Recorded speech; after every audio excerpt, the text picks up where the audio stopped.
नमस्कार, बहुत स्वागत है आप सभी का। आप देख रहे हैं खबर दोपहर, आपके साथ मैं हूं ममता तिवारी। शुरुआत इस बुलेटिन की करते हैं। अयोध्या में प्राण प्रतिष्ठा कार्यक्रम की तैयारियों पर श्री राम जन्मभूमि ट्रस्ट की बड़ी बैठक आज होने वाली है। 2 दिनों तक चलने वाली बैठक के पहले दिन आज उद्घाटन की तैयारियों पर चर्चा होगी।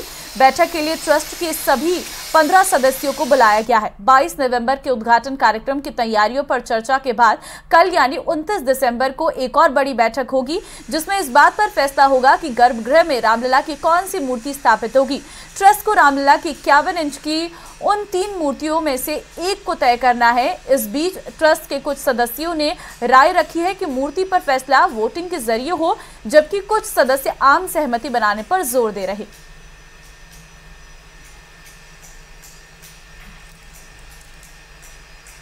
अयोध्या में बन रहे भव्य श्री राम मंदिर की प्राण प्रतिष्ठा कार्यक्रम के दौरान पीएम मोदी के साथ गर्भगृह में 5 अन्य लोग मौजूद रहेंगे। इसमें उत्तर प्रदेश की राज्यपाल आनंदीबेन पटेल, सूबे के मुख्यमंत्री योगी आदित्यनाथ, आरएसएस प्रमुख मोहन भागवत और राम मंदिर के प्रमुख पुजारी शामिल हैं। सबसे पहले पीएम मोदी प्रभु रामलला को आईने में उनका चेहरा दिखाएंगे। प्राण प्रतिष्ठा के दौरान पूजा कार्यक्रम के लिए मंदिर ट्रस्ट ने आचार्यों की 3 टीमों का गठन कर दिया है। पहली टीम की अगुवाई स्वामी गोविंद देव गिरी करेंगे। दूसरी टीम का नेतृत्व कांची कामकोटी शंकराचार्य विजेंद्र सरस्वती करेंगे। इसके अलावा तीसरी टीम में काशी के 21 विद्वान रहेंगे। और राम मंदिर प्राण प्रतिष्ठा से बड़ी खबर यह है कि प्राण प्रतिष्ठा में मौजूद रहेंगे 5 लोग। प्राण प्रतिष्ठा में पीएम समेत 5 लोग रहेंगे मौजूद। गर्भगृह में पीएम मोदी समेत 5 लोग मौजूद रहेंगे। आरएसएस प्रमुख मोहन भागवत, सीएम योगी आदित्यनाथ, यूपी की राज्यपाल आनंदीबेन पटेल, राम मंदिर के मुख्य आचार्य भी मौजूद रहेंगे। 22 जनवरी को अयोध्या में प्राण प्रतिष्ठा कार्यक्रम है।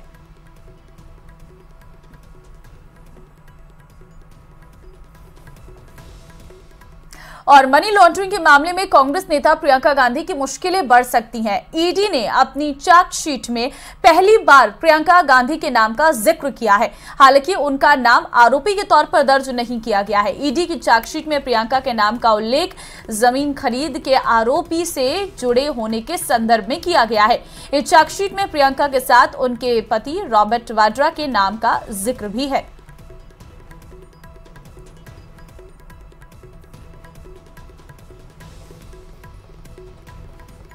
सूत्रों के हवाले से ये बड़ी खबर है कि जमीन घोटाले की जांच में प्रियंका का नाम सामने आया है। ईडी की चार्जशीट में प्रियंका का नाम है और रॉबर्ट वाड्रा के साथ प्रियंका के नाम का जिक्र है। सीसी थम्पी सुमित चड्ढा के खिलाफ चार्जशीट में नाम है। प्रियंका के नाम से फरीदाबाद में खरीदी गई जमीन।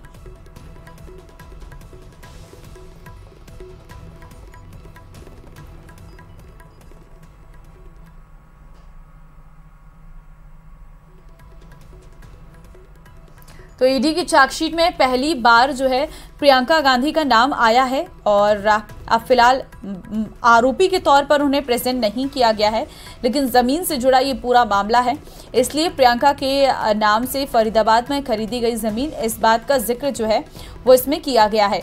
अब इस पूरे मामले पर आगे जाँच की जा रही है और जाँच में ये देखना होगा कि प्रियंका गांधी का नाम और किन चीज़ों में निकल कर सामने आता है। फिलहाल मनी लॉन्ड्रिंग मामले में प्रियंका गांधी का नाम सामने आया है। ईडी ने चार्जशीट में लगाए आरोप। राजनीतिक प्रतिहिंसा और क्या, पॉलिटिकल वेंडेटा, नथिंग एल्स। बदले की राजनीति में अंधी हुई है यह सरकार। अभी चुनाव से पहले देखिए ना ये लोग क्या क्या करते हैं। अभी तो ये शुरुआत है, कोई आज पहली बार थोड़े कर रहे हैं। जब चुनाव आता है ये इसी तरह के षड्यंत्र रचते हैं, रचने दीजिए।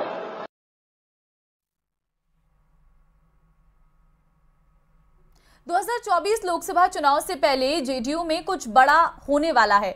जेडीयू में किसी भी वक्त कोई बड़ा फैसला हो सकता है। सूत्रों के हवाले से खबर है कि ललन सिंह आज राष्ट्रीय अध्यक्ष पद से इस्तीफे की पेशकश कर सकते हैं। आज शाम 4 बजे जेडीयू राष्ट्रीय पदाधिकारियों की बैठक होने वाली है। उसी बैठक में ललन सिंह अपने इस्तीफे की पेशकश कर सकते हैं। सूत्र बता रहे हैं कि नीतीश कुमार के हाथ पार्टी की कमान जा सकती है। राष्ट्रीय कार्यकारिणी की बैठक में नीतीश कुमार के नाम पर मुहर लगेगी। आज ही बैठक में शामिल होने के लिए सीएम नीतीश दिल्ली पहुंच चुके हैं। वहीं ललन सिंह पार्टी दफ्तर में मौजूद है। शाम 4 बजे की बैठक से पहले दोनों की मुलाकात होगी। तो नीतीश कुमार दिल्ली पहुंचे हैं। ठीक है, हो गया, चलिए। आज का दिन बेहद अहम है। हर साल राष्ट्रीय स्तर पर बैठक होती है और उसी दृष्टिकोण से फिर बैठक रखी गई है। कल बैठक है, आज हम लोग आ गए हैं और कल बैठक है, उसके बाद ब्रीफ करेंगे। बैठक से पहले ललन सिंह ने कहा है कि पार्टी में कहीं कोई फूट नहीं है, जनता दल यूनाइटेड पूरी तरह एक है। ललन सिंह ने अपने इस्तीफे की खबर से इनकार किया है।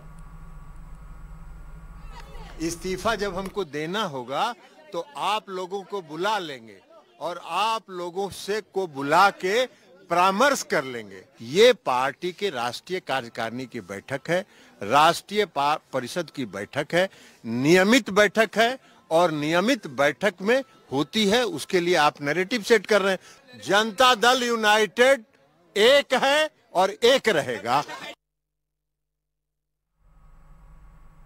वहीं कांग्रेस नेता प्रताप सिंह खाचरियावास ने कहा है कि सरकार चाहे बीजेपी की हो या कांग्रेस की ही हो, नीतिगत सिद्धांतों के अनुसार आपको अपनी ड्यूटी निभानी पड़ेगी।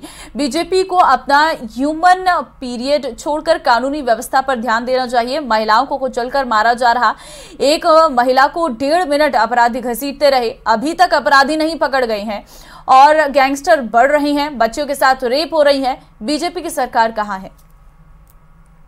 देखिए, एक बात मानकर चलना, सरकार चाहे बीजेपी की हो या कांग्रेस की, नीतिगत सिद्धांतों के अनुसार आपको अपनी ड्यूटी निभानी पड़ेगी। भारतीय जनता पार्टी अपना हनीमून पीरियड छोड़कर कानूनी व्यवस्था पर ध्यान देना चाहिए। आप कानूनी व्यवस्था के मुद्दे पर बड़ी बड़ी बातें करके बड़े बड़े डायलॉग मारकर सत्ता में आ गए। महिलाओं को कुचलकर मारा जा रहा है, एक महिला को 1.5 मिनट तक अपराधी घसीटते रहे और उसके गले से चैन तोड़कर ले गए, अभी तक वो पकड़ में नहीं आए। अब खुलेआम लूट डकैती, गैंगस्टर बढ़ रहे हैं, रेप हो रहे हैं, बच्चियों के साथ रेप हो रहे हैं, नाबालिग बच्चियों के साथ रेप हो रहे हैं। है कहां बीजेपी की सरकार? अब मुझे तो ये बताइए, इतना लंबा हनीमून तो मैंने किसी सरकार का नहीं देखा। हम हार गए, हमारी सरकार नहीं रही, आप बीजेपी की सरकार आ गई, पेपर लीक हो गया बीजेपी की सरकार आते ही। अब है कहां बीजेपी? नजर ही नहीं आ रही बीजेपी, सिर्फ बातें ही बातें। अब वो पेट्रोल डीजल कब सस्ता करोगे? बीजेपी के लोगों को बताओ, लोग इंतजार ही कर रहे हैं। पूरी दुनिया में क्रूड ऑयल के दाम सस्ते हो गए। इतना सस्ता क्रूड ऑयल होने के बाद भी यहां राजस्थान में गारंटी दी थी कि 12-13 रुपए कम कर देंगे, तो अभी तक तो 12 पैसे। पूरा देश राममय माहौल में रंग चुका है, लेकिन कांग्रेस नेताओं को इससे भी परेशानी होने लगी है। पहले राम मंदिर निर्माण के खिलाफ आवाज उठाने वाली कांग्रेस अब रामलला की प्राण प्रतिष्ठा पर भी सवाल खड़े कर रही है।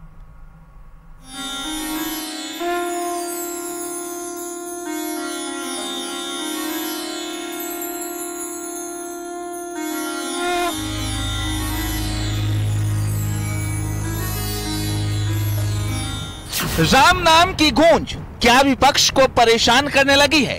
क्या अयोध्या का उद्धार विपक्ष को स्वीकार नहीं, या फिर ये सिर्फ बौखलाहट है जिसकी आहट अब धीरे धीरे सुनाई देने लगी है? ये फंक्शन हो रहा है एक स्टेट स्पॉन्सर्ड इवेंट के रूप में। प्रधानमंत्री मौजूद रहेंगे, मुख्यमंत्री यूपी के मौजूद रहेंगे, तो ऐसी परिस्थिति में वो स्टेट स्पॉन्सर्ड होने की जगह उसकी राजनीतिकरण जो हो रही है। हिंदुस्तान का जो सत्ता है वो सत्ता किसी धार्मिक धर्म का धार्मिक रंग का नहीं होना चाहिए। तो अल्लाह ताला तो इस बाबरी मस्जिद जो हमसे छीन ली गई है वो हमें वापस दे दी जाए। आपका योगदान क्या बताइए? आप भगोड़े हैं इस हिंदुत्व के मैदान से, मैदान के आप भगोड़े हैं। चाहे लेफ्ट हो या कांग्रेस, मंदिर निर्माण के बाद प्राण प्रतिष्ठा से आहत है। न्योते दिए जा रहे हैं लेकिन कबूल नहीं कर पा रहे, और कांग्रेस के एक नेता तो यहाँ तक कह रहे हैं कि पूरे देश में राम मंदिर और राम जन्मभूमि की बातें उन्हें परेशान करने लगी है। कांग्रेस नेता सैम पित्रोदा ने कहा, जब पूरा देश राम मंदिर और राम जन्मभूमि पर अटका हुआ है, ये मुझे परेशान कर रहा। राम मंदिर निजी मामला है, इसे देश का एजेंडा न बनाया जाए। प्रधानमंत्री स्कूलों में समय देने की जगह मंदिरों को समय दे रहे हैं। यानी कांग्रेस के नेता मान चुके हैं कि उन्हें धर्म कर्म में नहीं, जनता की आस्था में नहीं, बल्कि सिर्फ राजनीति में रुचि है। And when the entire nation is hung up on Ram temple and Janmabhoomi and all this stuff, it really upsets me, bothers me. So religion is something very personal. Don't nationalize it. Don't use for political gains. If Prime Minister is spending time in temples all the time, it bothers me. कभी सत्ता के शिखर पर बैठी कांग्रेस का पतन जारी है। धीरे धीरे कई राज्यों की कांग्रेस सरकार घुटने पर आ चुकी है, लेकिन उनके पास इस खत्म होते जनाधार की नहीं, बल्कि राम मंदिर निर्माण की चिंता और विराजमान होते प्रभु राम के नाम सियासत करने की है, जिसमें करोड़ों राम भक्तों की आस्था है। कांग्रेस भगवान श्री राम को काल्पनिक बताती थी। उन लोगों को अयोध्या में रामलला की जन्मभूमि पर भव्य मंदिर निर्माण हो रहा है, देश पूरा खुश है।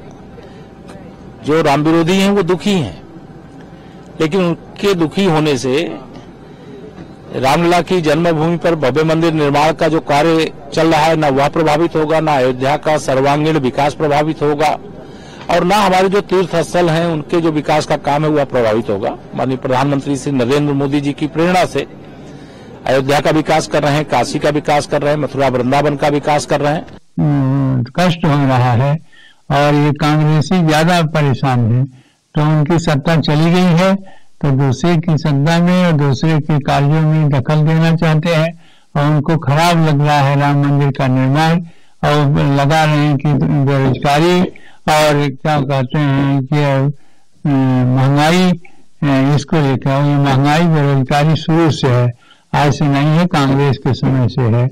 राम मंदिर का आकार दिव्य और भव्य हो रहा है, और वो घड़ी भी नजदीक आ रही है जब रामलला टेंट से हटकर भव्य राम मंदिर में विराजमान होंगे, जिसके लिए पक्ष के साथ ही विपक्षी नेताओं को भी न्योता मिलने लगा है।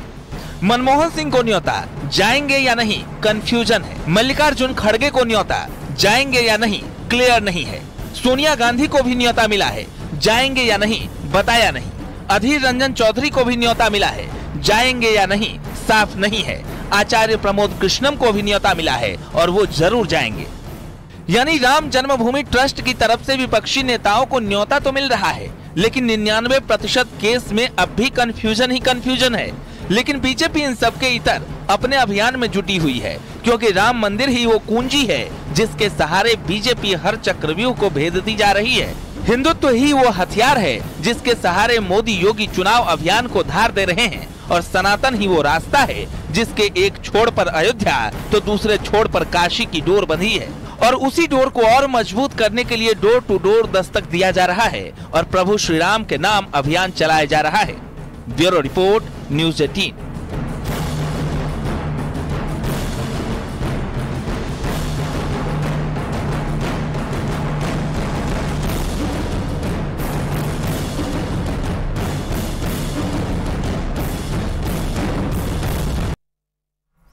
प्रधानमंत्री मोदी का मिशन दक्षिण। पीएम मोदी तमिलनाडु, केरल, लक्षद्वीप का दौरा करेंगे और 2 जनवरी को तमिलनाडु दौरे पर रहेंगे पीएम मोदी। 2 जनवरी को लक्षद्वीप में कई बैठक करेंगे पीएम, और 3 जनवरी को पीएम मोदी केरल का दौरा भी करने वाले हैं। तो मिशन दक्षिण इस वक्त पीएम का रहने वाला है। प्रधानमंत्री मोदी का मिशन दक्षिण 2 जनवरी को लक्षद्वीप का दौरा करेंगे। आगे बढ़ते हैं, हरिद्वार के रोशनाबाद में जंगली हाथी का उत्पात देखने को मिला। यहां कोर्ट और जिला कलेक्ट्रेट परिसर में घुसे हाथी ने उत्पात मचाते हुए कलेक्ट्रेट की बाउंड्री वॉल को नुकसान भी पहुंचाया। कलेक्ट्रेट परिसर में जंगली हाथी को देख वहां मौजूद लोगों में अफरा तफरी मच गई और लोग अपनी गाड़ियां छोड़कर भागने लगे। सूचना पाकर पहुंची वन विभाग की टीम ने हवाई फायर कर हाथी को जंगल की ओर खदेड़ा। हरिद्वार में कोर्ट और जिला कलेक्ट्रेट परिसर जंगल से सटा हुआ है, जिससे क्षेत्र में अक्सर जंगली जानवरों की चहलकदमी सामने आती रहती है। चलिए बुलेटिन में आगे बढ़ेंगे और बात करेंगे पैंथर की दहशत की। पहली खबर अजमेर से, जहां कई दिनों से आतंक मचा रहे शिकारी पैंथर को कैद किया गया है। दूसरी खबर उदयपुर से है, जहां पर खूंखार पैंथर कड़ी मशक्कत के बाद शिकंजे में आया है। 2 तस्वीरें अजमेर और उदयपुर की आपको दिखा रहे हैं, जहां पर खूंखार पैंथर को कैद किया हुआ है। शिकंजे में पैंथर, अजमेर और उदयपुर की तस्वीरें। अभी कुछ और पैंथर होने की आशंका भी जताई जा रही है और जल्द ही उन्हें भी पिंजरे में कैद कर लिया जाएगा और जंगलों में छोड़ दिया जाएगा। अजमेर के लगेतखेड़ा गांव स्थित चक्की का बाड़िया में दूसरे दिन भी एक पैंथर पिंजरे में कैद हुआ है। सूचना मिलने पर ग्रामीणों ने वन विभाग को इसकी जानकारी दी है और जिसके बाद वन विभाग की टीम ने पैंथर को अरावली पहाड़ियों पर छोड़ने की व्यवस्था की है। इलाके में पैंथर की आवाजाही को लेकर हड़कंप मचा हुआ था। आए दिन पैंथर बकरियों को शिकार कर रहे थे, जिसके चलते एक ही जगह पिंजरे लगाए गए और लगातार दूसरे दिन वन विभाग की टीम ने पिंजरे के माध्यम से पैंथर को पकड़ने में सफलता हासिल की। स्थानीय ग्रामीणों ने बताया है कि क्षेत्र में 2 और भी पैंथर मौजूद हैं, जिन्हें भी पकड़ने का प्रयास किया जा रहा है।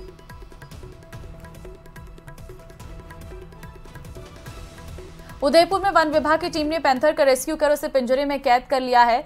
सलुम्बर के बस्ती में पैंथर की सूचना मिलने के बाद मामले को गंभीरता से लेते हुए वन विभाग ने पिंजरा लगाया था।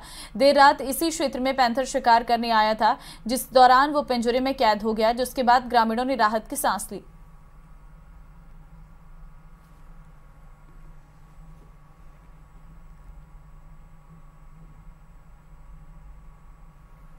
जयपुर में एक होटल में युवक की लाश मिलने से सनसनी फैल गई है। 3 दिन से युवक होटल में रुका हुआ था। युवक 2 दिन बाद नौकरी ज्वाइन करने वाला था। सूचना के बाद मालवीय नगर पुलिस मौके पर पहुंची। होटल का दरवाजा तोड़कर शव को बाहर निकाला गया। शराब पीने या हार्ट अटैक से मौत होने की आशंका जताई जा रही।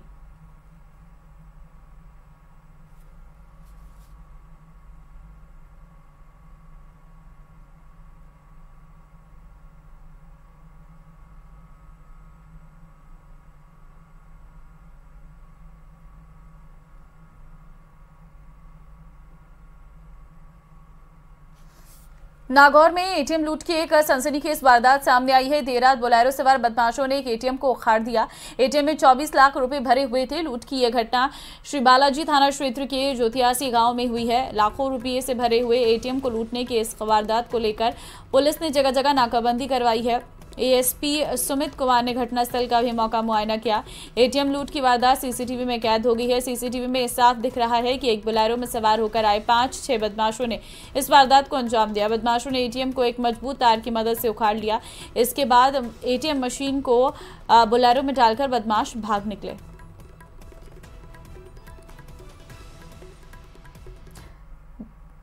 ब्यावर के नजदीक राज थाना क्षेत्र स्थित सोटपुरा में दुकान पर बैठे एक युवक पर चाकू से हमला कर दिया गया, जिससे युवक गंभीर रूप से घायल हो गया। हालत ज्यादा गंभीर होने पर उसे ब्यावर अस्पताल ले जाया गया, जहां डॉक्टर्स ने अजमेर JLL अस्पताल के लिए रेफर कर दिया। पुलिस मामले की जांच में जुटी है। घायल राधुराम के भाई रोशन ने बताया कि गाड़ी चलाने का काम करता है और कुछ देर के लिए दुकान पर बैठा था, जहाँ सामान की डिलीवरी करने वाले गुलाब और उसके साथी पहुंचे और सामान को लेकर कुछ विवाद हुआ, जिसके बाद उन्होंने धारदार हथियार चाकू से लाधुराम पर हमला कर दिया, जिससे ब्यावर के राजकीय अमृत कौर को अस्पताल में ले जाया गया, जहां डॉक्टर्स ने उसे गंभीर अवस्था बताते हुए संभाग के सबसे बड़े JLN अस्पताल में रेफर किया है। घायल राधुराम की स्थिति गंभीर बताई जा रही। फिलहाल राज थाना पुलिस मामले की जांच में जुटी है। ब्यावर के पास में, हाँ जी, और दुकान पे बैठे थे। वो माल छोड़ने वाला था, वो आदमी दुकान पे माल लेके आता था। उनसे इसके बीच में हुई। वो 3 जने थे। हाथापाई करी। हाथापाई में उसने चाकू मार दिया इसके 2। हाँ, एक का नाम मालूम मेरे को गुलाब, दूसरे का नहीं मालूम। हाँ, फिर मेरे को फ़ोन किया। जब मैं गया फिर उसको डायरेक्ट गाड़ी में डाला और मैं हॉस्पिटल लेके आया ब्यावर अमृत कौर में। क्या नाम है भैया का नाम लादू है, ये ड्राइवर है। हाँ, कहाँ पर हुई थी ये बात? सोडपुरा परचून की दुकान और दारू भी बिकता है उसमें। थाना कौन सा लगता है? थाना रास लगता है। हाँ, तो यहाँ के अजमेर क्या रेफर किया, ब्यावर से रेफर कर दिया, सीरियस है। एम्बुलेंस से लेके आए फिर डायरेक्ट। आप लोग पुलिस को भी शिकायत की? पुलिस ने करी रहा। नाइट को पुलिस आई है रास की। यहाँ पुलिस आई रहा। हाँ, नामजद मामला दर्ज कराया? हाँ। आपका नाम? रोशन नाम है मेरा। परिवार में भाई है मेरे। चुरूल रेलवे स्टेशन पर चाइल्ड हेल्पलाइन टीम ने हावड़ा बीकानेर ट्रेन में 2 लावारिश नाबालिग लड़कों का रेस्क्यू किया है। लड़कों को किडनैपर्स ने बेहोश कर अपहरण का प्रयास किया था। वहीं टीम ने दोनों को रेस्क्यू कर बाल कल्याण समिति के समक्ष पेश किया गया है। साथ ही उनके परिजनों की तलाश भी शुरू कर दी गई है। बताया जा रहा है कि दोनों बालक उत्तर प्रदेश के बदायूं जिले के रहने वाले हैं। 25 दिसंबर की शाम करीब 5 बजे घर पर बिना बताए खेलने के लिए निकले थे। तभी रास्ते में किसी अनजान व्यक्ति ने उन्हें बेहोश कर गाड़ी में बैठा कर ले आया था। वहीं टीटी की जांच में दोनों बच्चे बिना टिकट सफर कर रहे थे। इसके बाद 1098 चाइल्ड हेल्पलाइन ने दोनों को रेस्क्यू किया। सूचना मिली कि हावड़ा से बीकानेर जाने वाली एक्सप्रेस ट्रेन में 2 लावारिस हालत में नाबालिग बच्चे मिले हैं और ये सूचना मिलते ही चाइल्ड हेल्पलाइन की टीम है वो मौके पर पहुंची और बालकों का रेस्क्यू कर चाइल्ड हेल्पलाइन ऑफिस लाया गया। ऑफिस ला करके दोनों बालकों की काउंसलिंग की गई। तो काउंसलिंग में दोनों बालकों ने ये बताया है कि हम खेलने के लिए घर से निकले थे और उसी दौरान 2-3 आदमी थे जो कि हम जानते हैं अनजान हैं।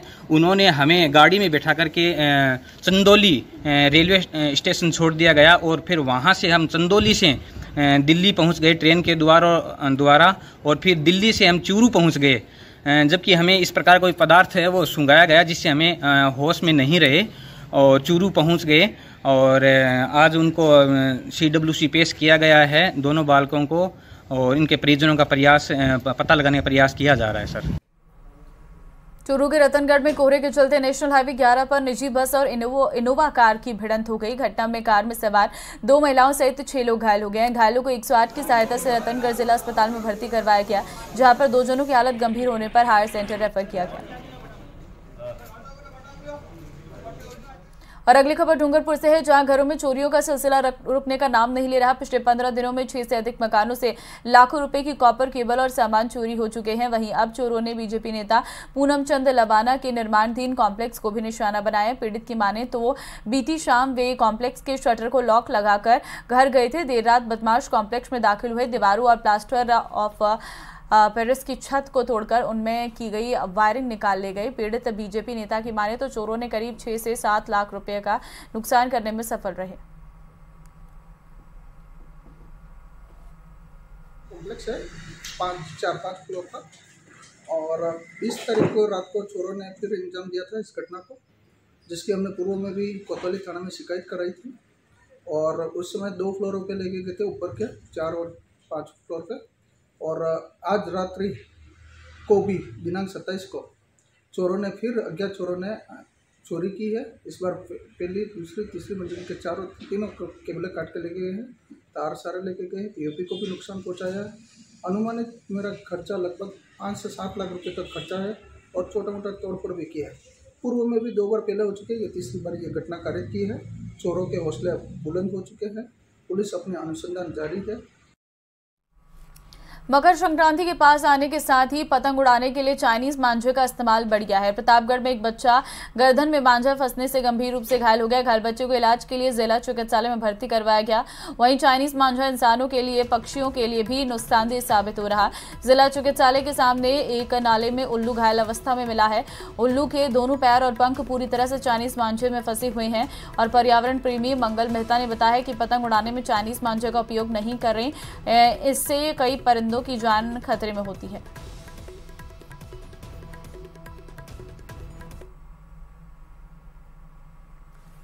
और इस बुलेटिन में फिलहाल के लिए बस इतना ही। बाकी खबर के लिए आप बने रहिए हमारे